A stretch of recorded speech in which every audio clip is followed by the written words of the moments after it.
I actually didn't have mentors for quite a while early in my career.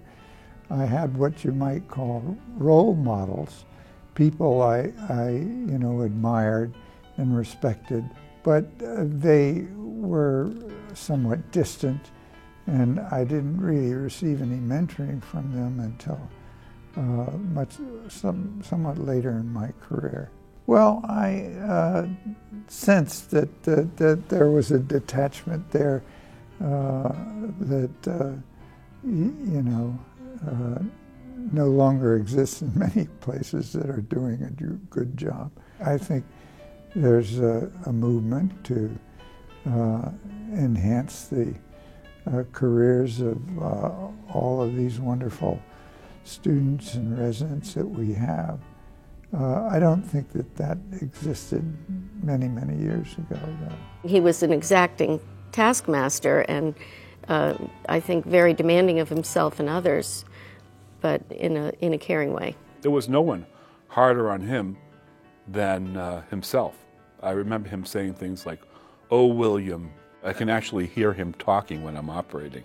But I think he set me on a course, It was a fork in the road, and it was kind of like, well, you can go that way or you can go that way, and he pushed me this way. I just assumed the role because students or residents came to me, and I thought, well, I better do the job the way it should be done. Well, I made the transition from student to teacher fairly early in my career because I enjoyed that sort of thing, and I enjoyed teaching.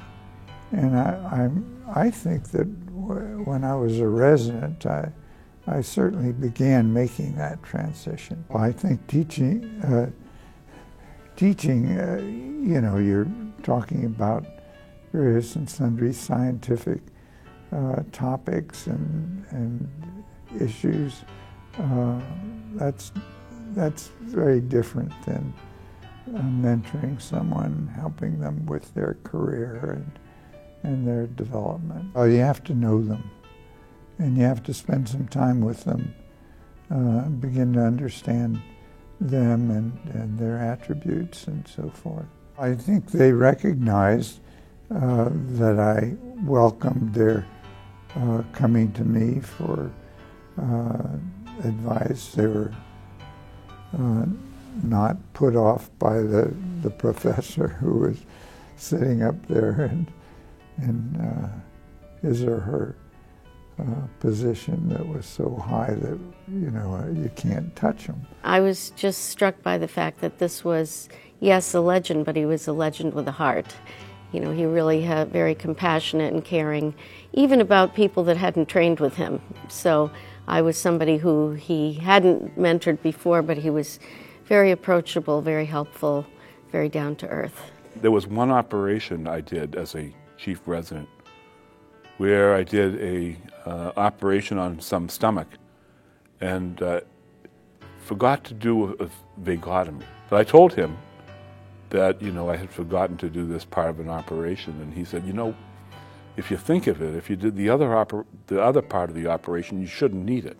He showed you how to think about other people. I've seen lots of students or residents who seem to be flailing around and have no, it's unclear as to what they want to do and what they want to accomplish. And so, I think that we can help them focus, and it really allows you to expose these are students who are very, very talented people, and I think, you can utilize their talents in a better way if you can mentor them. If they'll listen, it's very important. Mentoring is very important in grooming junior faculty to become senior faculty and mentors. Anywhere that I would have gone, I could have been a really good clinical surgeon, who made a difference in people's lives. But being here at Harvard, at the Brigham, without sounding too trite, my goals are loftier than that. I want to influence the way we deliver care.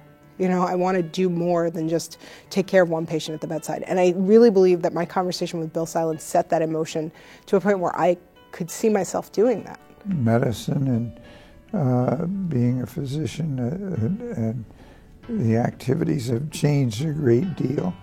And it's nice to see that some of these mentees are going along with the progression of and the development in these areas. I'm very proud of that, and I'm very proud of the mentees that have been under my supervision and direction. So there's a lot of pride involved in that. I mean, some of my mentees have been far more accomplished than I. In a teaching and learning environment, I think you have to make it very comfortable for people to not only teach, but to mentor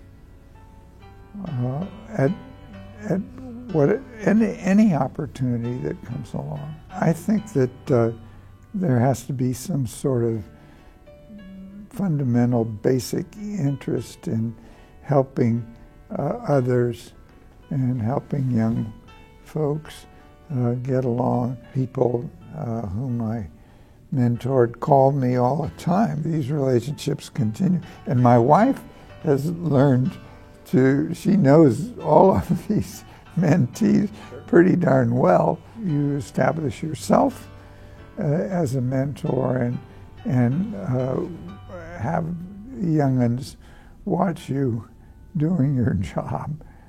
And maybe they'll try to emulate you.